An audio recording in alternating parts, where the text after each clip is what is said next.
to be here. It was 23 years ago, I did the math, because I know this is a math kind of place.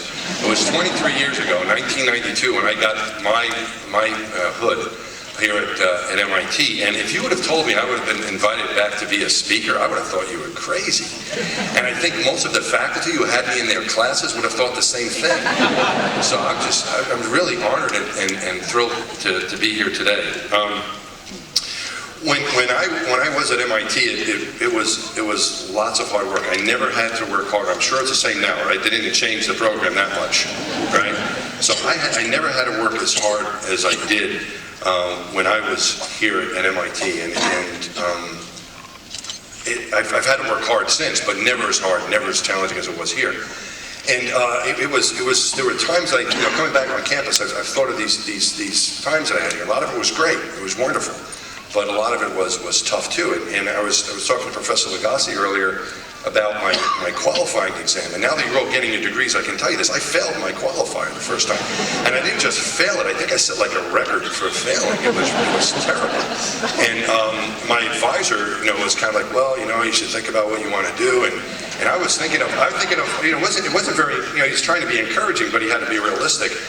And I remember when I got my hood, Professor Lagasse was asking me, who was there. I remember Dean Perkins, and then Ike Colbert was the assistant dean, I guess, at the graduate school at the time. And I remember him being there, and I remember when I failed my qualifier, I was thinking of maybe leaving. I actually was thinking of leaving it, maybe trying to get an engineer's degree in and not going for the PhD. And I remember he called me up. And this is not easy to call people back then. We didn't have cell phones, right? He somehow found me, and he took the time to call me. He says, Mike, I hear you're thinking about, not trying for your PhD any longer. And I told him what happened, and he goes, Mike, you really need to think about this. You need to think whether or not you want to go for the big brass ring or not. And you don't want to give that up lightly. And I decided to continue, and by a miracle, I passed. But I tell you that, so when I was talking to Professor Lagasse about it earlier, because you might be in a position to do that someday. You might have a student or a younger colleague who's running into some tough times. And I would ask you to try to encourage them, because quite frankly, if I didn't have that conversation with Dean Colbert at that time, I might not be here today in front of you as a PhD graduate of MIT. Just keep that in mind. It was tough here, and I met with my advisor last night. Tom Sherman was my advisor here at MIT. He now lives in Lexington. I spoke at his retirement community, and we were talking about all the fun time. He made it seem like, I was a great student and a pleasure to have him. And I know Tom's getting older, but he's not senile or anything yet. So I think he just had me confused with one of the other students, and I let it go.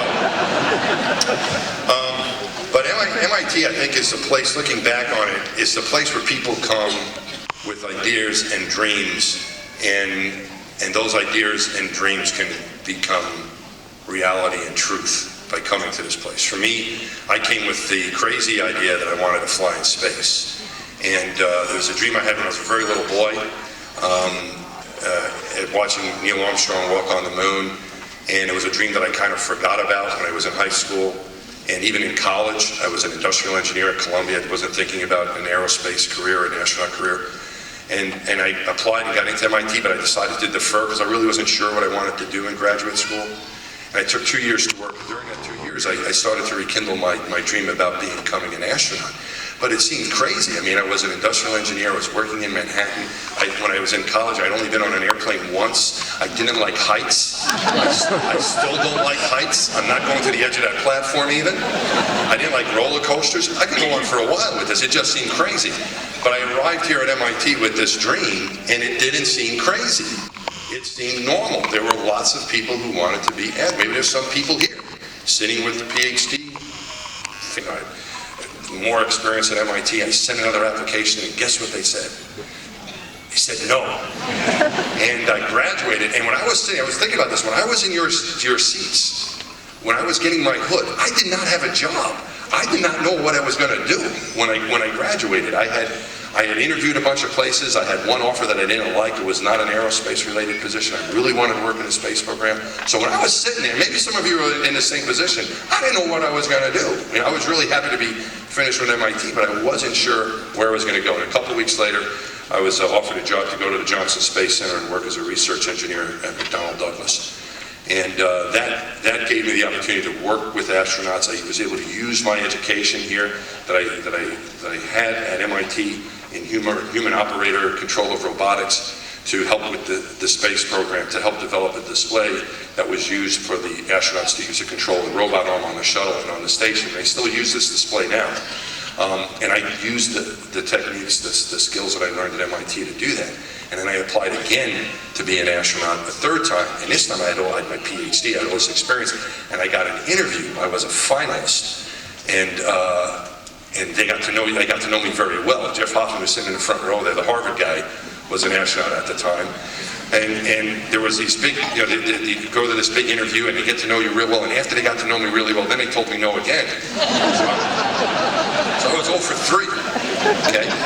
And was thinking whether or not it was going to work out or not, and I thought, if I can't become an astronaut, what do I want to do? And I had this great education here at MIT, and I thought about maybe trying to become a faculty member, and I sent out some applications. I was lucky enough to get a position at Georgia Tech. And I think I would have enjoyed that career very, very much, but I did not want to give up on the astronaut thing. I applied a 4th time, got another interview, and then they told me yes, and I became an astronaut in '96. I want to tell you a little story, and then I'll wrap it up, because I know you want to get your doctorate today, right? So I won't take too much more of your time, but I do want to tell you a little story. I've had a very rewarding, exciting career as an astronaut, beyond whatever I dreamt of when I was sitting in your chairs of what my life could become. It was much more than that. The career I've had, the experiences, the people I got to work with are top shelf, and best friends I've ever had, greatest experiences. I want to tell you one story. On my first space flight, my second spacewalk, up at the Hubble Space Telescope, which Professor Hoffman also had the chance to work on, you're 100 miles higher than a space station. You can see some of the curve of the Earth, and it's just spectacular. And my first spacewalk, I was afraid of screwing up, so I didn't look around too much. But my second spacewalk, I made sure I took the view in. And when I had time to really look at it, there's no words to describe the beauty of our planet. And the first thing that came across my mind, I'm going to just tell you what my thoughts were. The first thing that came across my mind was, people are not supposed to see this. This is too beautiful for human eyes. And I actually turned my head and I couldn't look. And then I got over that. And I looked back, and the beauty of the planet in front of me, I started to get a little emotional. I started to tear up a little bit. And we were having trouble at that time with water being introduced to the spacesuit and causing trouble. And here I was starting to cry, introducing my own water into my spacesuit. And I knew there would be, if I caused the problem, there would be an investigation. I would have to admit to crying. And some of you might have seen me on The Big Bang Theory, right? And I gave Wolowitz, I didn't give it, the writers told me to say it, and I did the line, but I gave Wolowitz the nickname Fruit Loops. Right? Are you familiar with the show? All right? So I would have gotten the nickname Crybaby.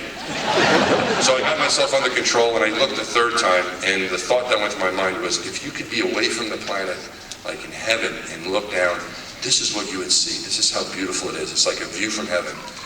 And then I said to I didn't say anything, I was just thinking, the thought went through my head, no, it's more beautiful than that. This is what heaven must look like.